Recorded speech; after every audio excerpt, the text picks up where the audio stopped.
Hey guys, it's Jamie with the Summer Rain channel. Welcome back. Today we're going to be making some melt and pour soap, and we're making Goldfish in a bag soap. I did my own little twist on this. So I know like normally you'll actually dump the melt and pour directly into the bag, but I feel like it's just going to be a weird shape when you actually go to use it. So instead what I did is I went ahead and I made the soap in a mold and then I put it in the bag. I feel like you get the same vibe. It's just a little more practical when you use it. I do have a question though.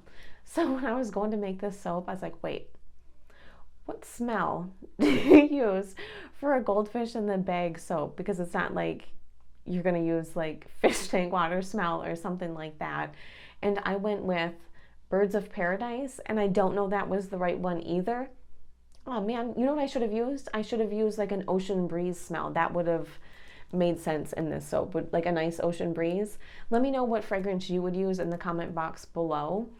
Without further ado, let's go ahead and make a goldfish in the goldfish.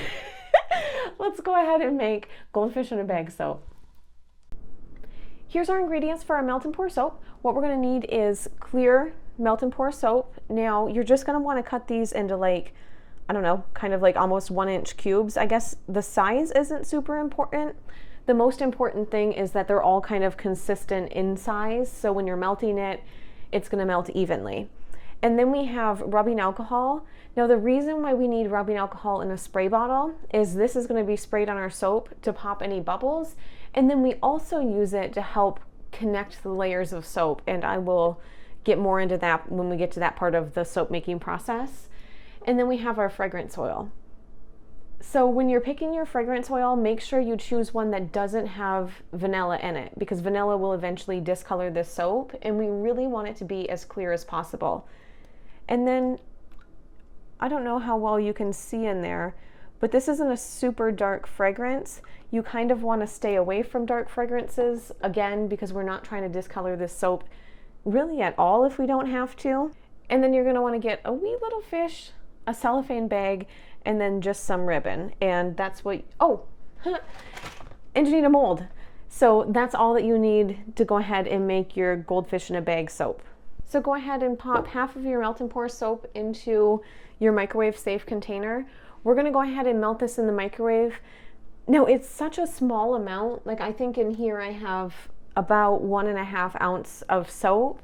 So I'm only gonna put it in the microwave for like 5 to 10 seconds at a time, and then I'm going to pull it out, stir it really well, and then if need be, I'll put it back in for another 5 to 10 seconds. But you really want to be careful that you don't burn your soap, because that can also cause some discoloration. So just do it 5-10 seconds at a time and you should be fine. I'll be back once I get this melted.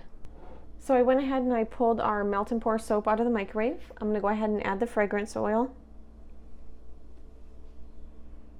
And then we'll just give it a good mix. Now see, that kind of makes it a little bit cloudy. I don't know if you can tell the difference there, but my fragrance oil just a bit clouds up the soap. So maybe I should have used a different one. And then once you have that mixed up, just set that off to the side. Grab your mold. And we're gonna go ahead and just pour it into one of the containers.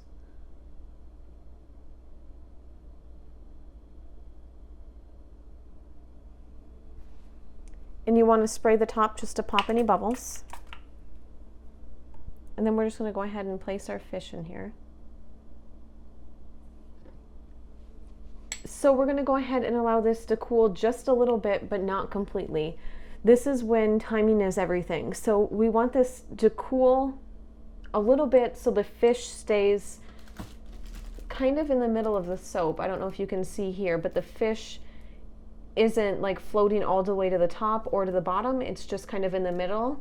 So in order to do that, what we have to do, we have to let this create a little bit of a skin on it. So by skin I mean, and when we get there I'll show you, you can touch the top just a little bit without breaking through, but we don't want it to be completely cooled, right? Because we want the two layers to merge into one soap. So it's a little bit of a balancing act. While we're waiting for this, we'll go ahead and get our next bit of soap ready. So grab your heat safe container, pop your melt and pour soap in it, and then go ahead and melt it again.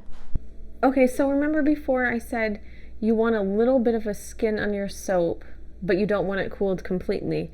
I don't know if you can see that, but when I touch it, it's not still wet on the top, but it's got just a wee little bit of a skin, and that's what we're going for. What you're going to want to do is grab your rubbing alcohol, give it a good spray, and the rubbing alcohol kind of acts like a goo, kind of acts like a glue between the two layers. So we want to make sure that this turns into one bar of soap and it doesn't weirdly break in half on us. Now, I like to pour kind of in the corner over here, because what I don't want to do is I don't want to break that goldfish loose and have it float up to the top. So I pour very slowly in the corner. And when I say that I pour slowly, I'm not kidding. Because if I see the fish starting to move, I'm going to go ahead and stop.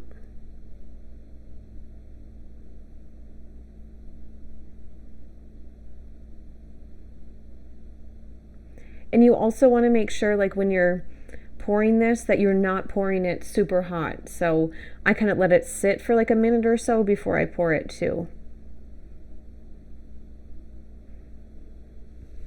And then for those bubbles on top, again, just spray it with some rubbing alcohol. And we're going to allow this to cool completely before we unmold it. And then once your melt and pour soap is fully cooled, just go ahead and remove it from the mold. I like to like pull on the edges before I pop it out. And there's your little fishy soap. So adorable.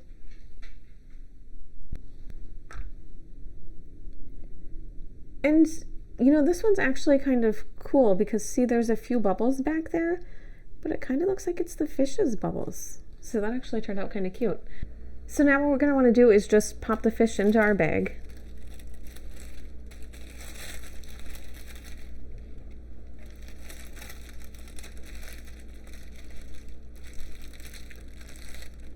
That fish is so darn cute.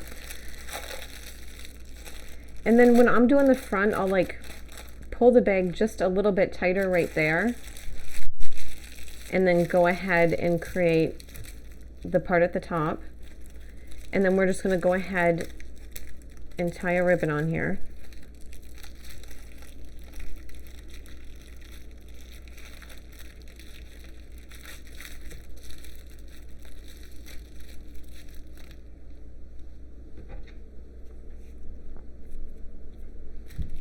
And then we'll just give the ribbon a wee little curl. And there is your finished fish soap. I hope you enjoy making your own, and I hope you enjoyed the video. Bye!